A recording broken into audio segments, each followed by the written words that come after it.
ဒါဟာမိန်းကလေးရဲ့ပထမဆုံးအကြိမ်ဆေးလုံးဖော်ဆက်ခြင်းဖြစ်ပါတယ်မထင်မှတ်ဘဲသူမဖော်ဆက်လိုက်တဲ့ဆေးလုံးတွေဟာတခြားသူတွေနဲ့လုံးဝကွဲပြားနေပြီးထူးဆန်းတဲ့မွှေးရည်နှံ့တွေတောင်ထွက်ပေါ်နေခဲ့တယ်အဲဒါကြောင့်ဒုတိယနောင်တော်ကမနေနိုင်ပဲမြည်ဆန်းကြည့်ရာကနေချက်ချင်းပဲဆွဲလန်းသွားပါတော့တယ်ဒါကိုကြည့်နေတဲ့ဒုတိယမမကလည်းအလွန်အမင်းသိကျင်စိတ်ပြင်းပြလာပြီးတလုံးယူစားလိုက်ပြန်တဲ့ဒုတိယနောင်တော်ကအကြီးဆုံးနောင်တော်ကိုလည်းမြည်ကြည့်ဖို့ခေါ်ပေမဲ့အကြီးဆုံးနောင်တော်ကတော့ပညာရှိစွာနဲ့ညှင်းပယ်ခဲ့ပါတယ်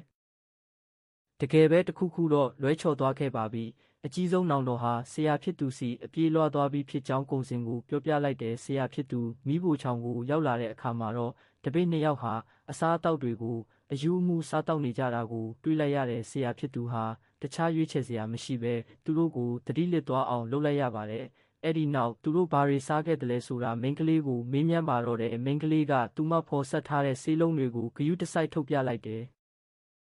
ဆရာဖြစ်သူကဆေးလုံးတစ်လုံးကိုယူပြီးအနံ့ခံကြည့်ကကိုယ်တိုင်လည်းမြည်ဆန်းကြည့်လိုက်ပါတယ်အဲ့ဒီတော့မှပြဿနာကဘာလဲဆိုတာသူနားလည်သွားခဲ့တယ်တကယ်တော့မိန်းကလေးဟာဆေးလုံးဖော်ဆက်နေတော့မှသူမရဲ့စိတ်ထဲမှာဘဲခင်အကြောင်းတွေပဲအပြည့်ဖြစ်နေခဲ့တာပါအဲ့ဒါကြောင့်လဲဆေးလုံးတွေရဲ့ဂုဏ်တက်တိကပြောင်းလဲသွားရတာဖြစ်ပါတယ်ဆရာဖြစ်သူကမိန်းကလေးကိုဒေါသတကြီးစူပူကျိမ်းမောင်းခဲ့ပေမဲ့သူမဖော်ဆက်တဲ့ဆေးလုံးတွေဘလောက်ထိအစွမ်းထက်တယ်လဲဆိုတာကိုတော့သူသတိမမူမိခဲ့ပါဘူး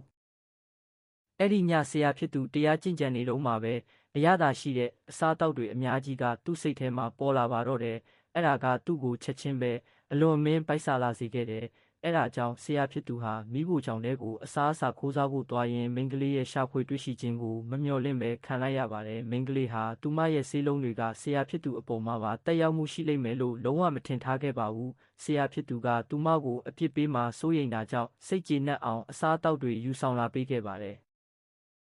ဒါပေမဲ့နောက်တစ်စက္ကန့်မှာပဲမိန်းကလေးဟာဆရာဖြစ်သူအချိန်ကြာကြီးဖုံးကွယ်ထားခဲ့တဲ့